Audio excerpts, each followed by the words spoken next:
السلام علیکم۔ پاکستان میں نئے اسلامی سال کا چاند کب نظر آئے گا؟ رؤیت ہلال کمیٹی کا اجلاس 6 جولائی کو طلب۔ ماہرین فلکیات نے یکم محرم اور یوم عاشور کی تاریخوں کا اعلان کر دیا۔ کیا آپ حالات حاضرہ سے آگاہی حاصل کرنا چاہتے ہیں؟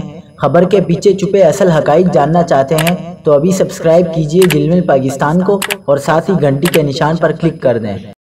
آپ کو بتاتے چلیں کہ پاکستان سمیت متحدہ عرب امارات میں نئے اسلامی سال کے چاند کے حوالے سے پیشنگوئی کر دی گئی ہے۔ فلکیاتی پیرامیٹرز کے مطابق پاکستان میں 7 جولائی بروز اتوار کو نئے اسلامی سال 1446 ہجری کا چاند نظر آنے کا امکان ہے۔ اس مناسبت سے ملک میں نئے اسلامی سال کا آغاز 8 جولائی بروز پیر کو ہوگا اور یوم عاشور 17 جولائی بروز بدھ کو ہوگا۔ تاہم چاند دیکھنے کے لیے مرکزی رؤیت ہلال کمیٹی کا اجلاس چیئرمین مولانا عبدالخبیر آزاد کی زیر صدارت 6 جولائی کو کوئٹہ میں ہوگا۔ اس دن چاند نظر آنے کا امکان نہ ہونے کے برابر ہے۔